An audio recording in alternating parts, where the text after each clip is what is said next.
Welcome back to Winners and Losers, your post-race edition for the Canadian controversial Grand Prix. I hope we've all had a little bit of a chance to calm down. I know I have. Have I changed my mind? Of course we're going to be talking about the incident.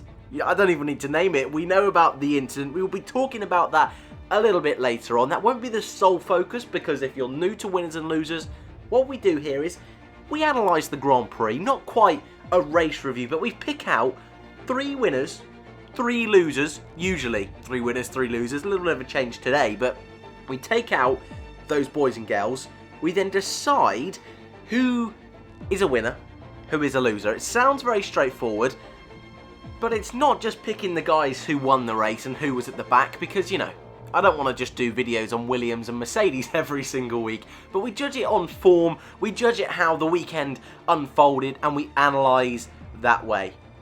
We're going to start with the winners this week. We're going to hold some of the dramatics till a little bit later on, just a little bit of a tease there for you. There's only 2 winners this week because finding winners on the grid was very, very difficult, but the 2 winners I think are thoroughly deserved. And we're going to start off with a man who had an awesome weekend, Mr. Daniel Ricciardo. Qualified a Renault career best P4, and this was actually Renault's best qualifying since Japan 2010.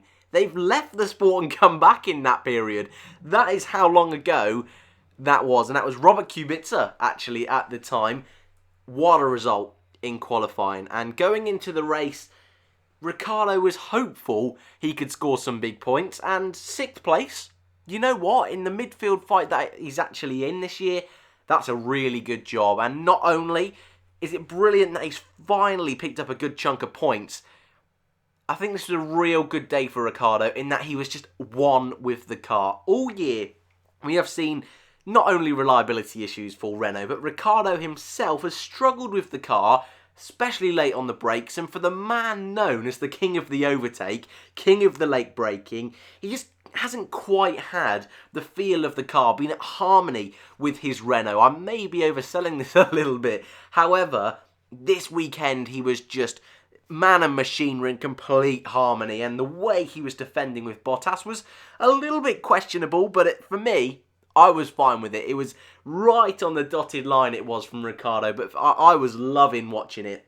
A couple of, let's say, slight swerves, if you want to call it illegal blocking, maybe.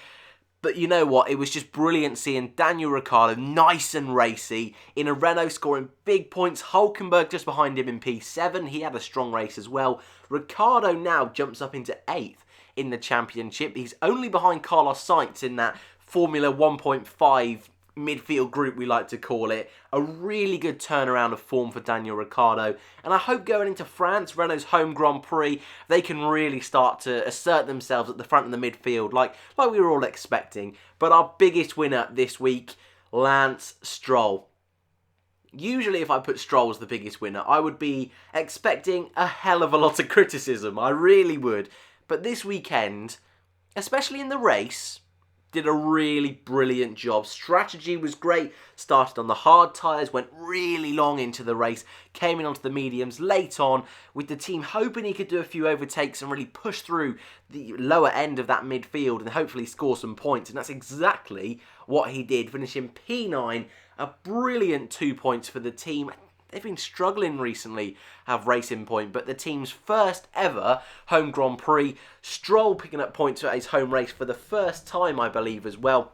He's really, I think, impressing a lot of people this season. Okay, he's not quite at the level as Sergio Perez. I think that's probably an understatement, if anything. However, I think he's doing a much better job than people expected. Qualifying, he's still got a long, long way to go. He really does. But I think it was nice this weekend that a lot of people, especially more casual fans, and I hate to discriminate with the casual fans, but I think they're really seeing a different side of Lance Stroll this year. It's going to be a big step up for sure.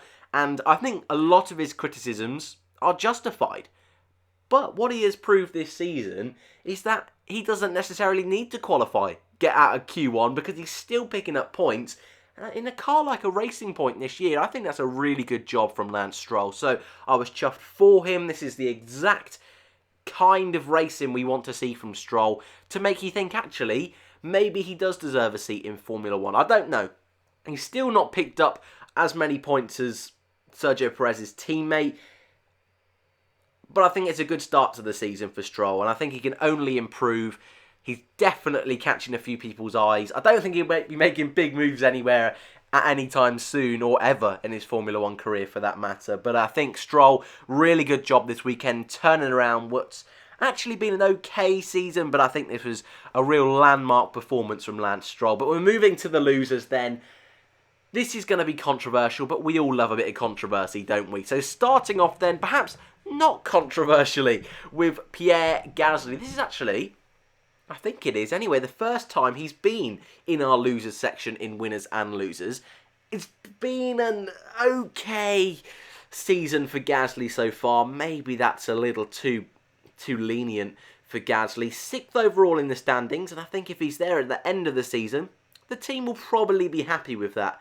However, qualified 6th, first time out-qualifying Max Verstappen, not through his pace, but through circumstance with the Magnussen incident forcing Verstappen to be out in Q2. This was his chance to really impress Red Bull and say, you know what, I deserve this seat. The race didn't quite unfold like that. It got stuck behind Daniel Ricciardo and Valtteri Bottas in that melee through the first stint. Went on to the medium tyres, I want to say. He started on the soft, went onto the medium tyres. Tried to go long, stuck behind Lance Stroll for so long, ended up being jumped by both Renaults. Bottas also got ahead, ends up 8th overall, does Gasly. Like I say, behind 2 Renault cars, behind his teammate Max Verstappen. Not good enough from Gasly this weekend, and big question marks going into this weekend. The stories about Hulkenberg going to the team. I did just say going twice, but that's how big the rumours were. I didn't believe the rumours. However, what I do believe is Gasly is under pressure. And what I do believe is that he's going to have to pick up his performances, because I think they will keep him to the end of the year. I think he's earned that from his performances last season. However, I think they'll be questioning another season on his contract unless he can pick up performances in the second half. Next loser is Kevin Magnussen. Someone who, you know what? Someone who I've been fairly impressed with this season. Last season I was a little bit 50-50. He was still making those stupid defensive mistakes when defending, moving late in the braking zones, chopping people off in practice, and that was really bugging me. But he's not had that this year, Magnussen. And for a team that has been struggling with tyre pressures and having performance on Saturday and not Sunday, Magnussen's been the guy the team's been looking at. Grosjean has had an okay season, I'll say that. But this weekend, Magnussen had a shocker of a weekend. So unlike K-Mag. Big mistake in Q2. You're seeing the pictures on screen now. The slight tap of the Wall of Champions came slinging back into the pit wall and then slinging back over to the side of the Wall of Champions. Cost so many people a chance in Q3, including Verstappen and his teammate Grosjean.